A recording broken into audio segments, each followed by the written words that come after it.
Hi అండి. Welcome back to my channel Kittu Sunil. ఈరోజు మీ అందరి ముందుకి మరొక వీడియోతో వచ్చేసాను. ఈరోజు నేను ఒక మంచి ప్రోటీన్ బ్రేక్ఫాస్ట్ రెసిపీ అయితే చూపించబోతున్నాను. మనం ఇంట్లో జనరల్గా ఇడ్లీ పిండి లేదా దోశ పిండి మిగిలిపోయినప్పుడు దాంతో పునుగులు అయితే తయారు చేసుకుంటూ ఉంటాం కదా.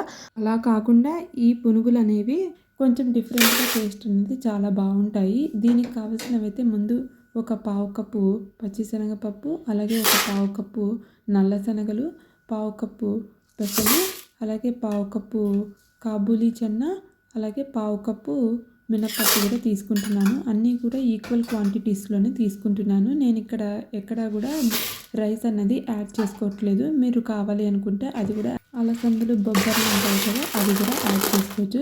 ఇప్పుడు ఈ పప్పులన్నీ కూడా మనం నీళ్లు పోసుకొని ఒక 6 to 7 అవర్స్ అయితే మనం చక్కగా నానబెట్టుకోవాలి. ఇప్పుడు నేనైతే నీళ్లు పోసేసుకొని మూత పెట్టేసుకొని పక్కన పెట్టేసుకుంటున్నాను ఒక 6 to 7 అవర్స్ వరకు.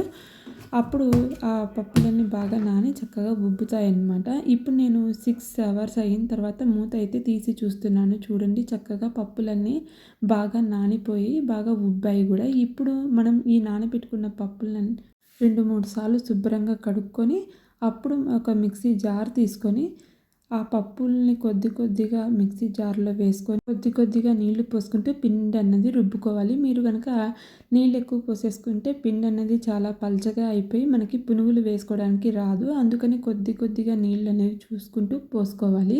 నీళ్లు పోసుకొని అప్పుడు పిండి అన్నది మనం రుబ్బుకోవాలి. ఈ పప్పులన్నీ కూడా ఇక్కడ నేను చూపించిన విధంగా పిండి అన్నది ఉంటే సరిపోతుంది. ఇప్పుడు మనం ఈ రుబ్బుకున్న పిండిని ఒక బౌల్లోకి అయితే తీసేసుకుందాము. అలాగే మిగిలిన పప్పుల్ని కూడా రుబ్బుకొని ఆ పిండినంతా కూడా ఒక బౌల్లోకి అయితే ఇప్పుడు మనం తీసేసుకుందాము. మీకు కనుక రుబ్బుకున్నప్పుడు కొంచెం పలచగా అయినట్టు డౌట్ వస్తే అప్పుడు మీరు కొంచెం బియ్యం పిండి కూడా యాడ్ చేసుకోవచ్చు. ఇలా నేను రుబ్బి పెట్టుకున్న పిండిలో కొంచెం జీలకర్ర అలాగే ఉప్పు కూడా యాడ్ చేసుకుంటున్నాను. ఇప్పుడు ఆ ఉప్పు జీలకర్ర అంతా కూడా ఆ పిండి మొత్తానికి కలిసేలాగా బాగా ఇలా కలుపుకోవాలి. ఈలోగా స్టవ్ మీద ఒక బాండీ పెట్టుకొని అందులో నూనె కూడా పోసి రెడీగా పెట్టుకుంటే ఈలోపు నూనె కూడా వేడెక్కుతుంది. మీకు కావాలనుకుంటే మీరు పచ్చిమిరపకాయలు, ఉల్లిపాయలు కూడా యాడ్ చేసుకోవచ్చు. నేనైతే అలా ఏమీ యాడ్ చేసుకోలేదు. మనకి హోటల్లో చిన్న పునుగులు, పెద్ద పునుగులు, 2 సైజుల పునుగులు వేస్తూ ఉంటారు కదా. నేనైతే ఇక్కడ చిన్న సైజు పునుగులు వేస్తున్నాను. మీకు కావాలనుకుంటే పెద్ద సైజు పునుగులు కూడా వేసుకోవచ్చు. పునుగుల్లాగా వద్దు అనుకుంటే మీరు వడల్లాగా కూడా వేసుకోవచ్చు. మీ టేస్ట్కి నచ్చినట్టు ఎలా కావాలనుకుంటే మీరు అలా అయితే ట్రై చేయొచ్చు. ఈ ఆయిల్ అన్నది మీడియం ఫ్లేమ్లోనే ఉండాలి. హై ఫ్లేమ్లో పెట్టుకున్నట్టయితే మనకి పైనంతా కలర్ వచ్చి మాడిపోతాయి, లోపలంతా పిండి పిండిగా ఉంటాయి. కాబట్టి ఆయిల్ని ఎప్పుడు కూడా మీడియం ఫ్లేమ్లో పెట్టుకొని వేయించుకున్నట్టయితే అప్పుడు పైన అంతా బాగా గోల్డెన్ కలర్ వస్తుంది, చక్కగా లోపలంతా కూడా ఉడుకుతుంది. కాబట్టి అటు ఇటు తిప్పుకుంటూ మనం మీడియం ఫ్లేమ్లో పెట్టుకొని ఈ పునుగులు అన్నవి చక్కటి కలర్ వచ్చే వరకు వేయించుకోవాలి.